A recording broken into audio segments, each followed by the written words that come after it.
Welcome once again to another exciting episode of The Traveling Troubadour, the podcast that follows the lives of musicians who've successfully toured the world, playing the music everyone knows and loves.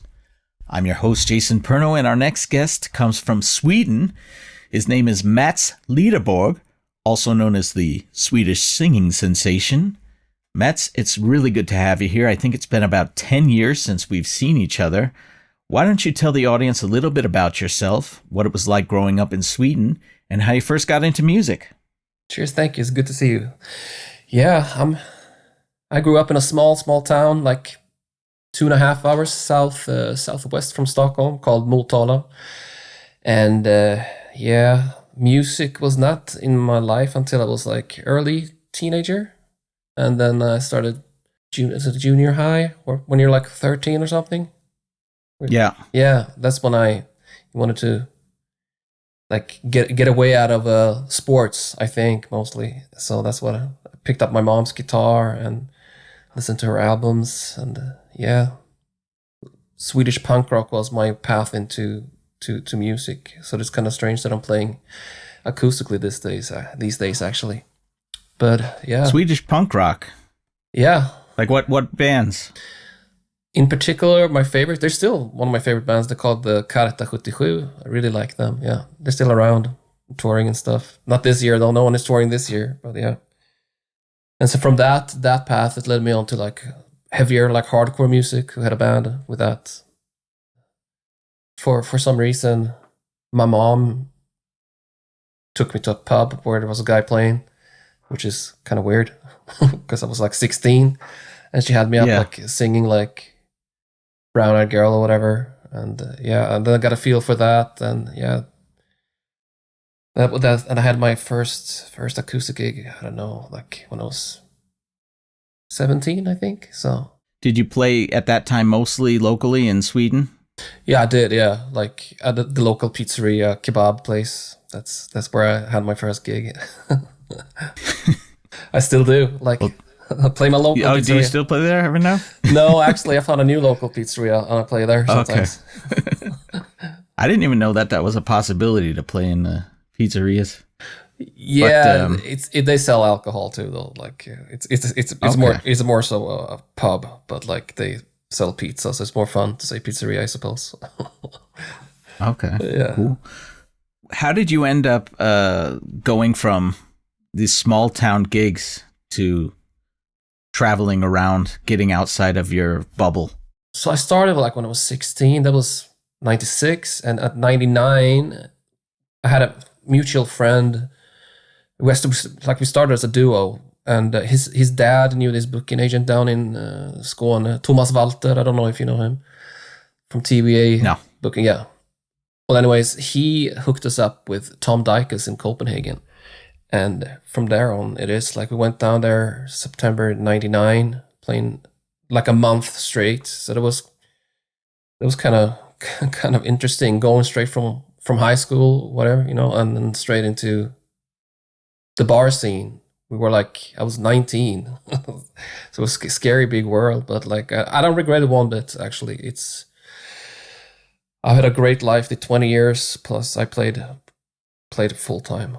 So at a very young age, you just basically went for it. You finished high school and then off into the bar scene in Copenhagen. Yeah, I dropped out of high school even.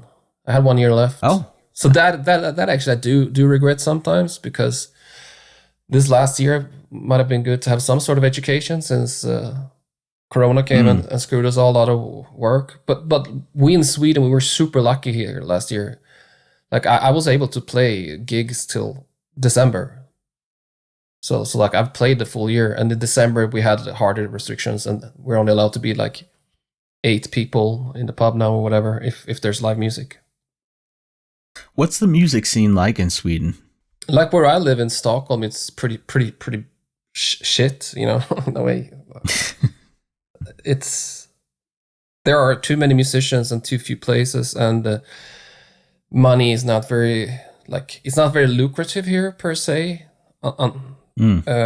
compared to like Norway, where I've done most of my gigs the last like 6-7 years. But I don't know. It's good, but like it's harder to make like a real living here in Stockholm where I live now. You have to like move out a little. Yeah. Is that pretty much the same story for all of Sweden, or is that just Stockholm? From what I understand, it's Stockholm, I think, actually. Okay. Yeah. Because I've played in a number of places in Sweden. I've played in Malmö. I've played in Gothenburg, or however you pronounce it. That's perfect. Spot on. Göteborg. I played also in Stromstad. Yes. On a little island there. On the border from Norway. And they seem to be all right, but I do agree, and at least from what I found from the other musicians out there, that it doesn't pay the best compared to other Scandinavian countries. And I've always been curious why. It's such a huge gap, like in pay compared to like, especially Norway. Like what I would make like in 2 weeks playing in Stockholm, you could probably make in a weekend in Norway. There was something about, I've been told, public intoxication and just walking around the streets in Sweden drinking, and it's different than, say, Denmark. Yeah, is that correct? Yeah, you can't do that here. Like you're not allowed to go and like drink publicly. I think there's like designated places. Like my mom lives close to like a canal, the famous Göta Canal in Sweden. And apparently, for some reason, you're allowed to drink alcohol by that canal, which is dumb because if you get drunk, you can fall in and like drown. So you should probably not be allowed to drink by the water. From where I play in Stockholm now, like everyone gets paid also different money, like, and it's like all a big game, you know. So it's weird. It's so strange, but we'll see after. When it all opens up again and see, maybe we all can get a race, hopefully. That would be nice. That would be very nice, yeah. You also have played in other parts of the world. I know that we hung out a bit in Australia, and I'm assuming that it was because of Michael Thomas that Mike got you the gig down there. Yeah. In Australia. But then eventually you ended up in Japan, which has always been a dream of mine. Why don't you tell me a little bit about that? Yeah, you say that now. It's a dream of yours. Playing gigs, it was really, really, really hard. And speaking of getting really bad pay, that was like extremely, extremely bad pay, actually.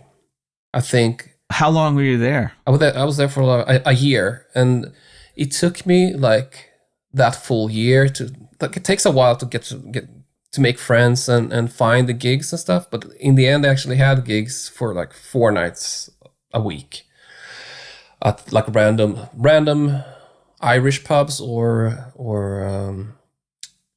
Australian pubs. That's where I did my playing, but it was really hard to get in there. Yeah, I've heard that and I've read that. You almost have to be living there to get in the circuit even. You can't just come as an outsider. No, I don't think so. And also the people that have gigs, I are super protective of their gigs. They don't want any new people coming in taking their gigs.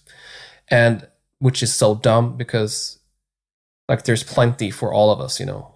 There's plenty. You don't have to, so it's yeah. That is because I've always been the opposite of that. I love to share. Like it's better to if we all like work together because we share stuff. You know, like I help you, you help me one day. So I think that's the best way. But that's also, I think, part of growing up in this part of the world where people are used to being, you know, taking care of one another. To have that sort of giving mentality, and it's normal also in a musician community. So, but it could be totally different out there. But what about Japan?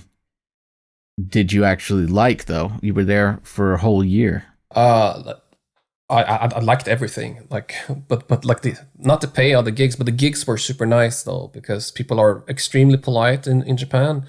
They sit and they listen, they clap their hands politely, and they're like, yeah, is more like of a concert feeling in a way. I'd say like they listen and it's quiet, and then even though if it's on a pub, but it could get rowdy too from time to time. But like those weekday gigs were pretty chill, laid back. You could do whatever. I think that also might just be part of the Asian culture in general, because that was a very similar experience I had in China playing in Shanghai. Yeah. Nobody was going crazy, and they're just sitting there, they're listening, they're having their beer, and then they're, quietly doing these golf claps afterwards. Yeah, it's almost awkward. So besides Japan and Australia and Scandinavia, have you been anywhere else? Yeah, like a few years ago, we actually went on a mini tour. We had a band and played acoustic trio. We were, yeah, and we played in Germany, which I loved because their music culture is oddly enough great. They're such great listeners. I feel like they listen, and they're like the Japanese of Europe, I'd say. Where in Germany did you play? We played Hamburg, like just outside Stuttgart, Bremen. There was a few different. There's some wine going on too, so I can't really remember all the names. Yeah. Well, that's fine. But speaking of playing in a band, do you have a preference? You talked about playing in as a duo, as a solo, and in a band. What do you prefer? For convenience, I'd say play solo, but I like it all, duos, bands. I think I like the I don't get so especially playing original stuff. I tend to get nervous when I'm solo, very nervous. But when you're in a band, I feel like you can lean on your band members and stuff. So I actually do like that too, but we don't have a band anymore, but yeah. Well, speaking of original music, do you prefer to play your own music out live, or do you prefer to play the covers and just get paid? I mean, for me, believe it or not, I've never really played out much my original music. I like to just record it and release albums, but when I'm working as a musician, I'm just out there playing covers, and I'm just fine with that. Yeah, there's also one thing with Sweden, like the original scene is non-existent for if you don't have like a bigger name or know someone who knows someone. So, but yeah, of course, I prefer playing my own music because I think that's why we all, like, in a way, why I started, like, to write songs and stuff. But I also love playing covers, so like it's weird. Yeah, I had heard that in Germany there's a huge venue for original artists in cities like Berlin and Hamburg, where you can come and you can actually do a little tour all around Germany doing original music. A couple of the troubadours that I know have done that. They'll do their cover gigs, but they go to places like Germany to do original music. Yeah, it's from another friend we met in Australia, Prita. She was the one who hooked us up with all these venues down in Germany, and it's also like random cafes, but still people come there, and even though you're a nobody, they come and listen. They come for your music and they listen, and they're buy your CDs, even. It's pretty cool. That's fantastic. So what do you enjoy most about being a musician? You've been doing this your whole life, basically, right out of high school.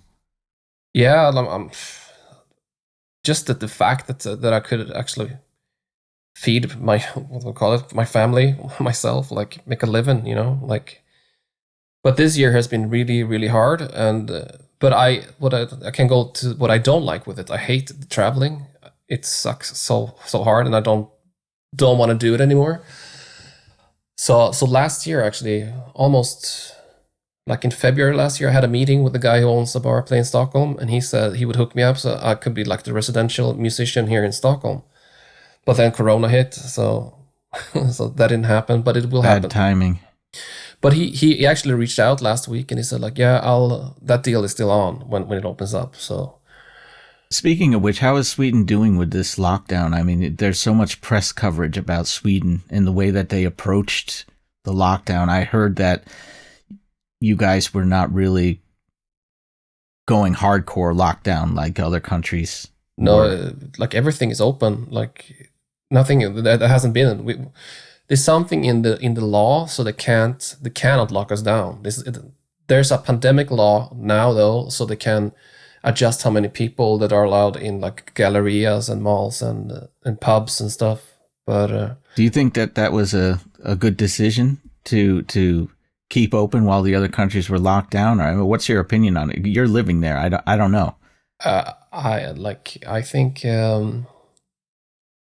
like it's sad that like there's a lot of people that died here, but like, well, like I have my sanity because I've been able to go out and like and do stuff. And I'm not a scientist. There's probably better ways to do this than we did, but at least I think we let the professionals do it, like, and not the politicians to begin with handle it. But now it's more like it feels like a more political thing going on here now too. Yeah. Well, when you mentioned earlier that you hated traveling, what did you hate so much about traveling? I mean, you've done so much of it. I think I don't know if it's called loneliness. You know, like it's a lonesome gig. This, you know, yeah. It's funny you mentioned that. I have done now. You're my fourth interview, and you're the second guy. Yeah, that I've interviewed that said that loneliness was the toughest thing about this whole lifestyle. So it really does hit people differently. Because I'm pretty introvert too. Like I'm not very like I don't seek new friendships like that. Like many people are like just so open minded and embraces everyone as like. But I think I'm not like that, and I can't change that either. You know, like it's strange, but yeah. And it's harder to get to make friends when you're 40 too, I feel like. Yeah, especially when you're playing in pubs where everybody's like basically half your age now. You can't even identify with the people that you're entertaining anymore. Exactly. And it seems like they're getting younger when you go in there. It's like, am I getting older or are they just getting younger? They look a lot younger. than they used to. The weirdest thing is also there are like they are so young and they still come and request the same stupid songs, which is like baffles me every time. A 20-year-old girl comes and requests like Hotel California, whatever, like whatever songs that always been requested for the last 30 years, and it's almost like they're doing it in irony. Yeah, like they just want to show their friends. Take me home. What's it called? Country roads. Country roads. Yeah. It's still every single night. Sometimes 2 or 3 times a night, depending on the crowd. Jesus. Right. If you had to say like the top songs, so you said Hotel California, Country Roads. What else? Brown Eyed Girl, I suppose. There are a few, some Creedence stuff. I don't know. Wonderwall, right? Wonderwall. Jesus Christ, yes. And of course, you can't forget your Swedish colleague there, Eagle Eye Cherry. Yes. Save Tonight. Save Tonight. Should have written that song. That would be good. Wouldn't be sitting here then, right? Yeah. So out of all the places that you've ever played, do you have a specific spot that you loved playing the most? I have some like, yeah, some places, some gigs are better, but like I was thinking about the whole thing, like with the gigs. To me, they tend to blend into all one big gig over the last 7 years because I've been playing so much. So it's like there's places, bars that I know, like, okay, this is a good one, and I'd like to come back. So there's a little town in Norway called Haugesund. I really enjoy that gig, and what is it that you like so much? Good PA, good food, good staff. When everything is good, and even the apartment is good. So, and the gig is only, I think, 2.5 hours, like, which is which is great, and money is still good.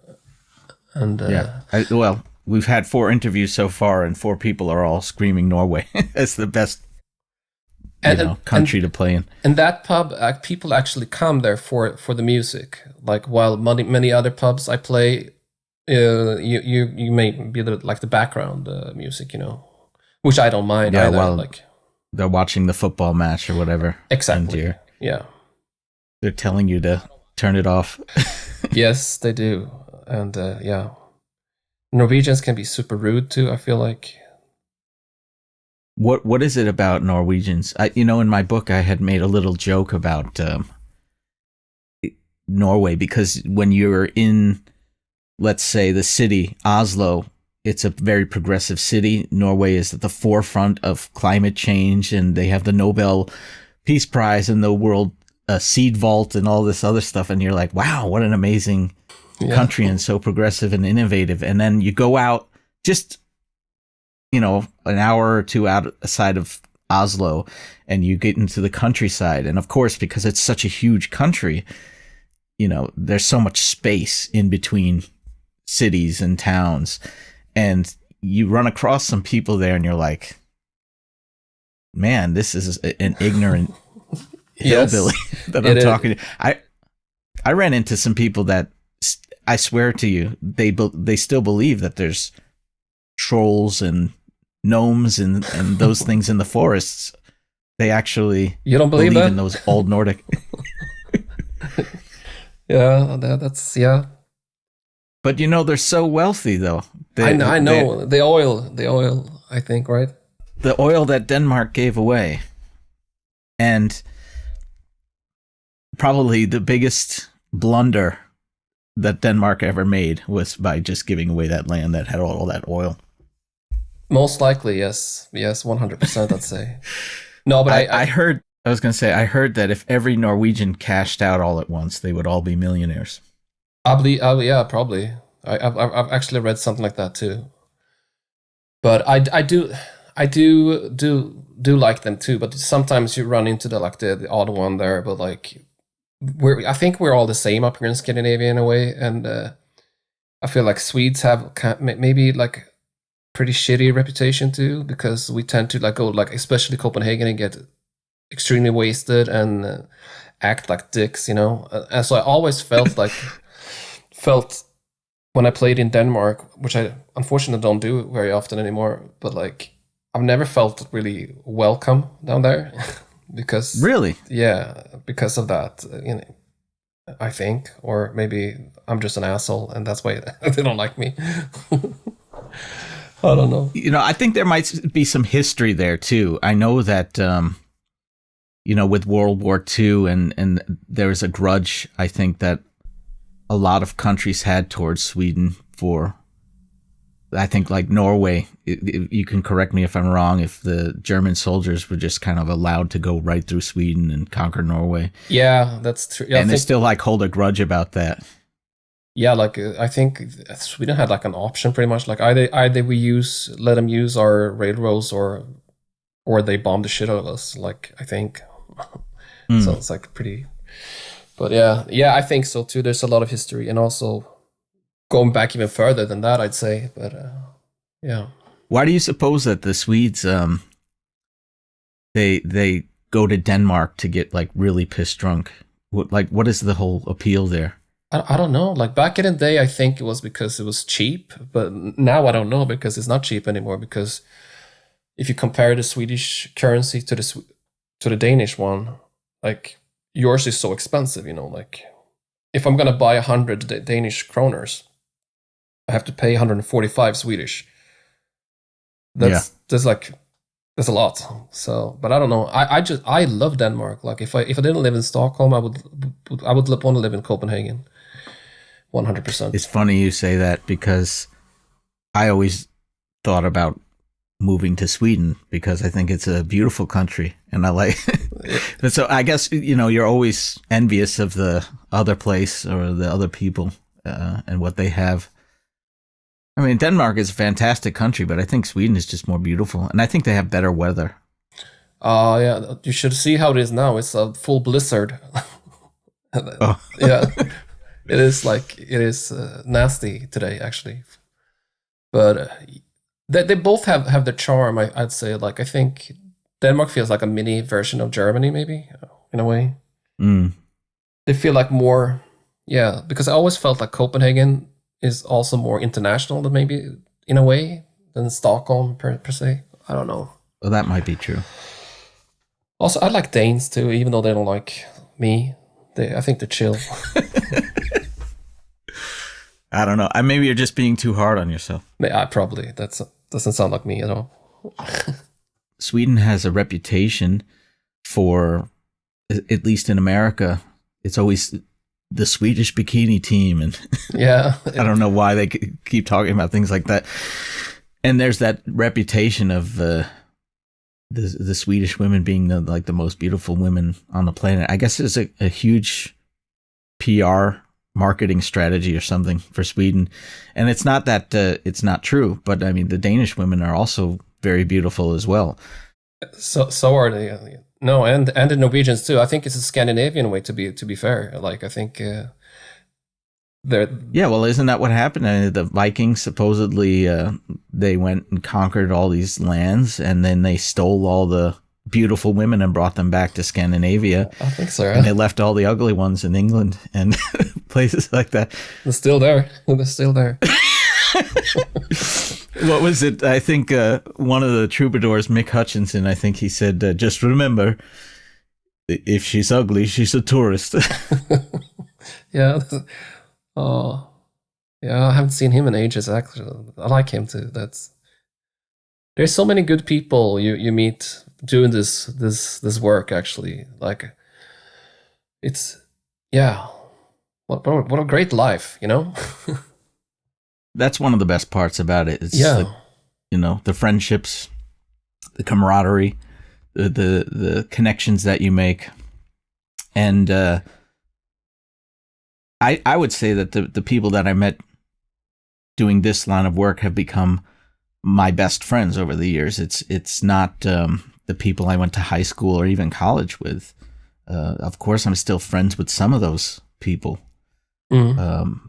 But my best friends are right here, the people that I met on tour and lived with. Yeah, I'd say like you get to know someone, like when you get 8 grown-up guys crammed into an apartment together, you know, like you get to know one another.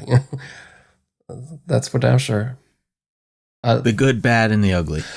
Yeah. Yes, 100%.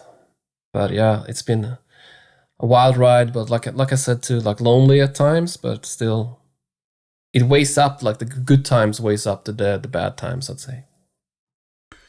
Do you have any tips for other musicians who are looking to do what you do for a living? Life tips? No. No, I'm not the right guy to ask for tips. I don't say. Yeah, I think if you want to do this, then think about if you can handle drunk assholes and being alone a lot, because most of the times, the alcohol thing, you know, like I tend to like to drink when I play because it gives me balances out a little with the people. Not so much. How does it do that?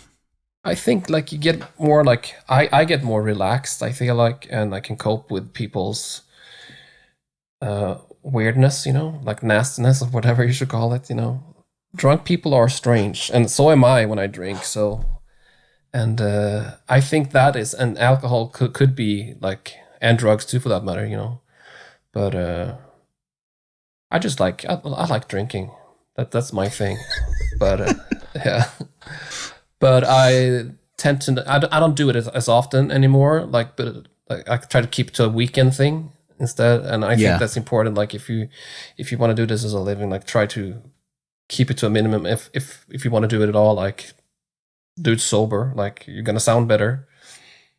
It's very different for different musicians, because for me, I always like to play sober, but there is also that aspect of being surrounded by drunken idiots and having to reconcile with that, because you look at the way that people behave and sometimes you really feel like I'm trapped in some sort of a I don't know, nightmare. It can feel like that sometimes when it's just all this noise and chaos and you cannot identify with a single person out there, but you have to put on that face and say, I'm here to entertain and have a good time. And so it would make sense why people would want to drink while they play. And some people play better when they've had a couple of drinks. Yeah. Me. And some people, they just, my voice, I start getting pitchy right away as soon as I have even a couple of drinks, because I'm not as conscious of my performance, and it affects me right away. So I always play without any alcohol. I just drink water on the gig, but that's me.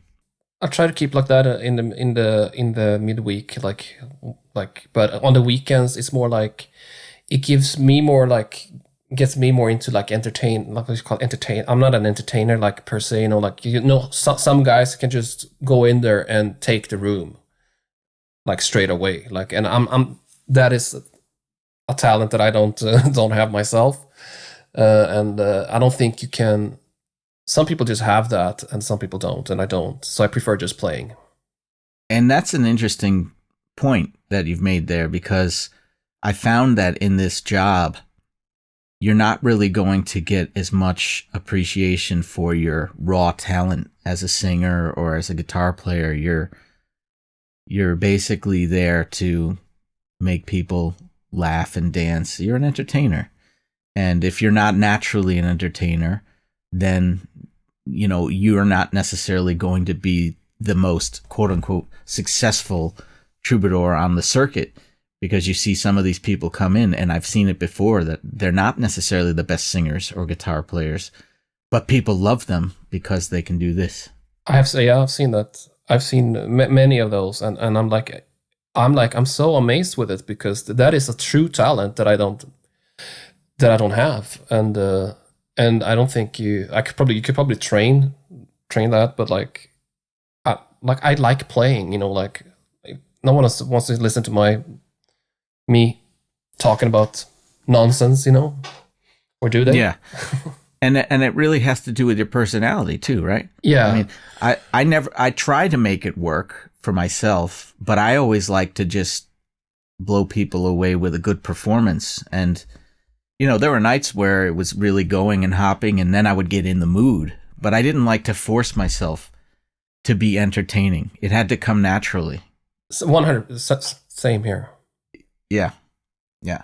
No, it's for me, it's a very unnatural thing, I much rather get the people going with music, than me being a funny guy, or whatever. But I have huge respect for those people that are really good at it, because that is something I can't do. Yeah, me too. Yeah, I think it's a natural born talent. I think so too, to be honest. Yeah. What do you play out with when you're usually playing solo? Do you have a complex setup, or you just guitar and microphone? A few years ago I was like, oh, I need this pedal for this and for that, but I only use less is more, I'd say. I always think that actually I just use a guitar, a microphone, and a stomp box for like a bass kick kind of. Yeah. Yeah, a lot of musicians like to use the stomp box, and I see a number of guys using everything from loop stations to really complex effects pedals and so on, but the stomp box seems to be the one thing that actually works. I'd say so, because it's you play it yourself, like it's live, you can stop whenever you want to. Like I feel like when you use the backing tracks or whatever, like I feel like I'm not a big fan of that, but some people like that, but I don't. So I just try to keep it to as little as possible, because I feel like less is more, and let the voice be the center of attention, and maybe the guitar and dynamics. Yes, very important. Because if you're screaming into the microphone all night, it really loses its effect. I've heard many people over the years that not very good with dynamics, and that is, I can't listen to very long. I think it's, just strumming away, like not beating the shit out of the guitar for like hours and screaming. without like any emotion or whatever. Do you have any funny stories to share? That for I'm sure there's a million of them, but is there anything that sticks out that you think would be worth sharing? I've been thinking long and hard, but like one of the nicest memories that I do have is when I played it. This was in Osaka. I played a little pub, and Morrissey was in town. Not my gig though, but like he's got hardcore fans like from traveling all over the world to see him, and for some reason, Wow, just like the Grateful Dead. yeah, no, really, like, and for some reason they ended up at this pub I played. So I luckily play a couple of Smiths songs and Morrissey, and that was a surreal experience because the sing along and the party factor was so intense. It's like stuff like that warms my heart, and I feel like that was a cool experience. But then that's not so funny though. I would have loved to have been there to hear that. Yeah, it was a great experience, and obviously I met my wife in Australia through music too. So which is awesome. I think I actually introduced you guys, if I'm not mistaken, that because I remember we were at a gig somewhere and I was talking to her for a while, and then I introduced you two. You came in, and then I believe so. So thank you. Lo and behold, you're eventually I'm sure you would have met on your own, but yeah, I was there when you guys met. You which were is kind of cool. Which is pretty much 10 years ago on the day. Yeah. Oh no, 11 years. Jesus Christ. 2010, we were in Australia. Yeah. Yeah, no, that was also one of the great experiences, like to be able to go there. I was gonna go for 3 months to Australia, and I stayed for a year. I never knew that. I was there just for the 2 months, but I was engaged to a Danish woman, and we ended up getting married. So I couldn't be away for much longer than 2 months. That was hard enough as it was. I believe that, and yeah, that, and also I do treasure the early years, like early 2000s, when everyone was in Copenhagen playing. Like that's where I built so many like nice relationships with people and friends, because we all lived in this shitty apartment, Nürnberg something. Nürnberg. Yeah. 29 Nürnberg in an illegal warehouse district or something. Where is it? With the nastiest shower I've ever seen. Rat infested. Yeah. I talk about it in the book, and Socrates fortunately videotaped it, and it's on YouTube. I have seen that, unfortunately. Because I think, that's so nasty. I actually went back and I played Copenhagen maybe 6 years ago, and we were gonna stay in that apartment, and I just walked in and I took my bag and walked out, and I took a hotel instead. Yeah, I think the best story was when Tom Dykes, our agent, actually went in there, and then he checked himself out and said, "I'm gonna go into a hotel and live like a human being." Thanks, Tom. Thanks for putting us up here. Yeah, that is like, I can't. So when I walked in there, the shower was obviously even nastier, because 15 years had passed and there was no renovations going on in there. So, yeah, I think the musicians were pretty much pointing the finger at everyone else. But, well, it's not my job. But, no. Yeah, that's what it's like living with a bunch of lost boys. Yeah. But it was good times. Yeah, some of the best of my life. I want to get into your original music a little bit. Mm-hmm. You've been dubbed, I don't know if it was Michael Thomas that dubbed you the Swedish Singing Sensation, but you have a very soulful and beautiful voice. Thank you. That's pretty much what you're known for, and when people hear how you actually sing, it's a marvel that you would be doing troubadour work, because it's almost like a complete opposite of who you are as a person, as an original artist. 100%. Yeah, I'm actually the opposite, which is so strange. Like, I don't know. Like, I just love singing and interpret people's songs. Like, But I also love... You make them your own. Yeah, exactly. But I think a lot of people do that. It's... And that's why I really like that and love it, I love it. And also writing music is always going to be something, especially this year. I'm writing more now because I have a regular job now this year because I had to. And I feel like it's easier to write again because when you play so many gigs per year, I feel like that takes away creativity. Like it's really hard to play for 5-10 days straight and then wake up in the morning and I'm going to write a song today, and that's like the motivation is not there, you know. That about wraps it up for this week's podcast. I want to thank once again Mats Lideborg for coming on the show to share his journey with us. If you like what you heard and you want to learn more, please go to Amazon and pick up your copy of Troubadour, A Musician's Guide to Touring Europe as a Cover Artist. I'm going to take you out with a little song from Metz, an original tune called Your Clown.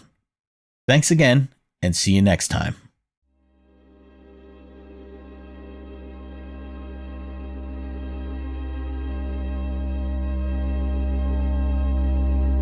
Forget me tonight, I got lost in that blinding light. There's nowhere to hide, still all my words came out right.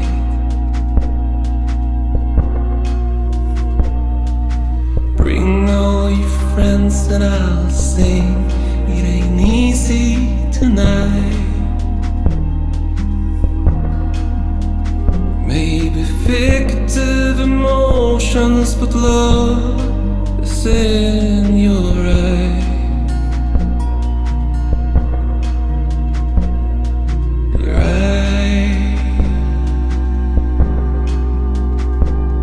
your eyes, they stare me down tonight.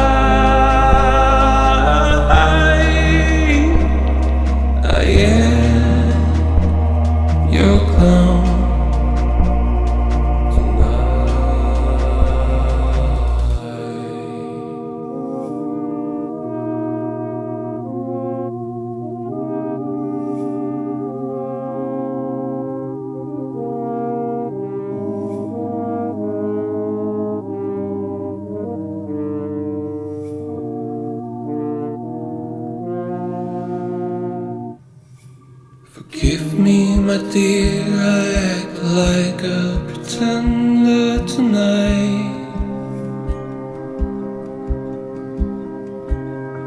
I'm happy to hear that you're thinking of me sometime. Stealing some of your moments is better than nothing at all.